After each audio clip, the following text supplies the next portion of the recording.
All right, Jennifer. So you know me by now, and you know that I'm coming at you in good faith.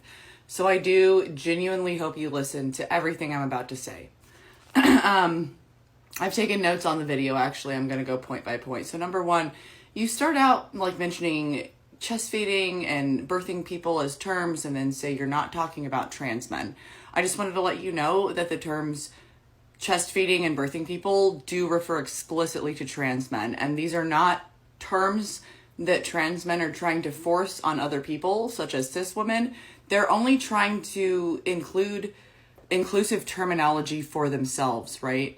Number two, you say you can't force people to use pronouns. Absolutely. But I do think it's a basic respect to call people what they want to be called and accept that people are going to mess up sometimes, right?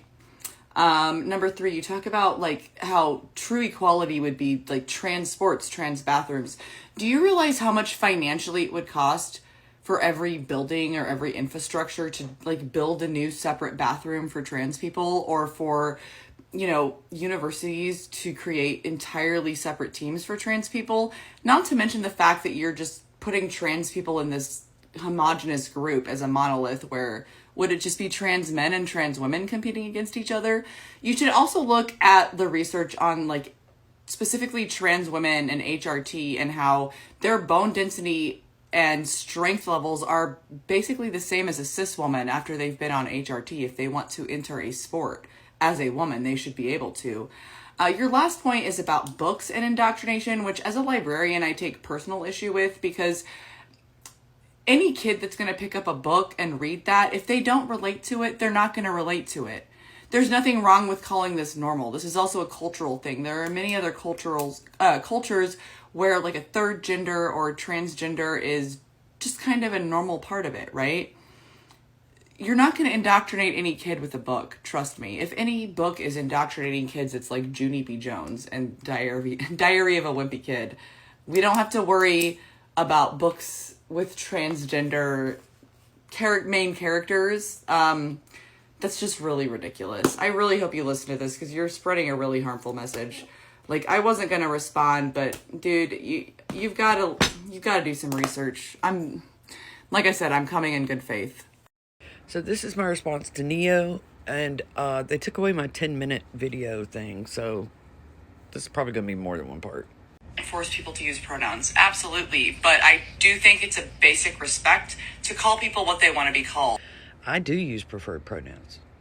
And I think that people should. My issue is the repercussions if you don't. They did try to put it into law, but the bill never got grounds. So like if somebody refuses to use a person's preferred pronouns, they will absolutely drag them through social media and get their businesses closed down and everything else. That's forcing people to use preferred pronouns. Like, just because what they did is not right does not give you a right to trash their entire life. On a side note, I also don't understand why people's self-definition depends on a pronoun that strangers use. Do you know what I would think about myself if I defined myself by what names other people use for me? But I digress. Next point. About like how true equality would be like trans sports, trans bathrooms. Do you realize how much financially it would cost? True equality would be to have one sport where everybody competed, one bathroom that everybody went into, one locker room that everybody used. So technically it's not true equality, but if you want equality, that's what it is. And I would also like to reinstate that I personally do not care who is in my locker room or my bathroom. I don't care. But there's millions of people that do. As for the finances of it, I don't know the answer to that. You should also look at the research on like specifically trans women and HRT, and how their bone density and strength levels are basically the same as a cis woman after they've been on HRT if they want. That is absolutely true. But what you're failing to take into consideration is that most men transition after their physical growth is done. And most men are bigger than women. Their arm spans are wider than women.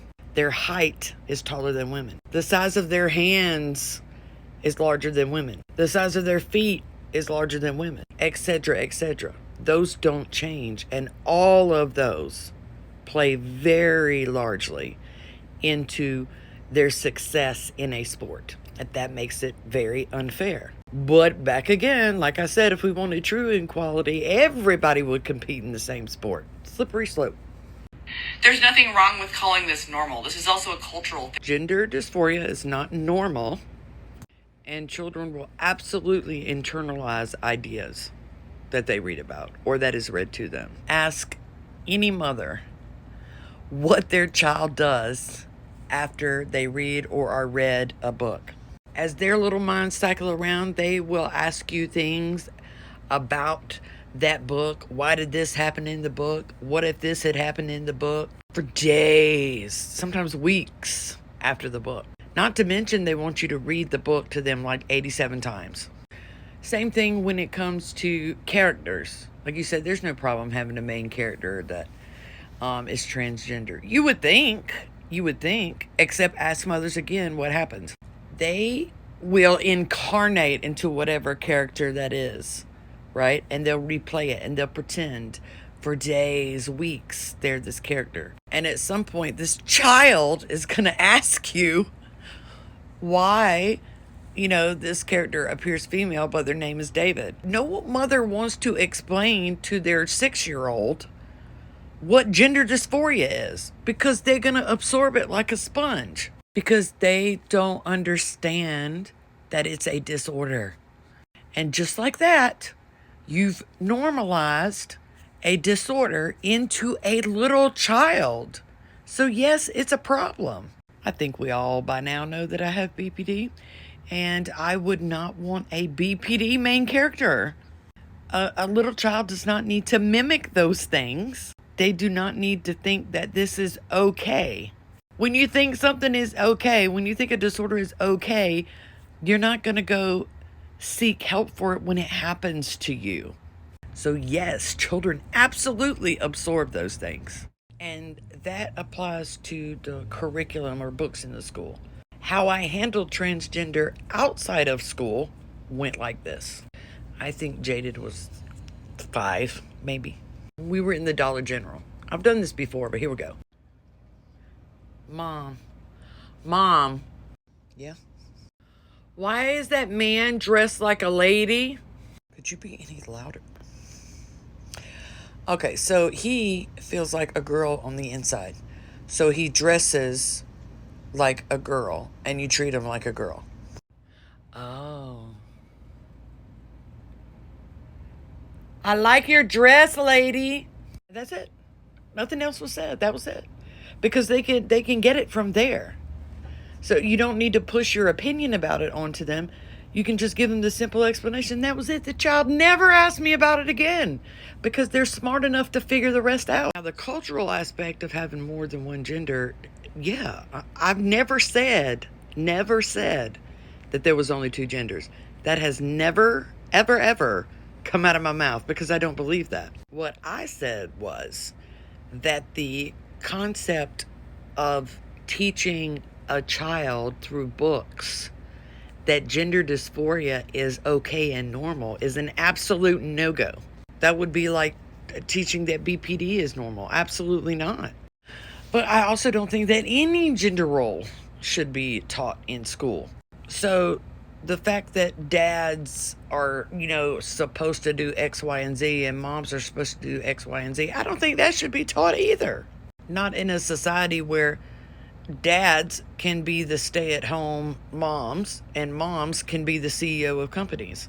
But I do think that all of these things need to be approached when they start teaching sex ed. What is that, like 7th, 8th grade? Then I do think that the whole transgender and gender dysphoria and all that should be approached, so that the kids know whether or not, if something's going on inside them.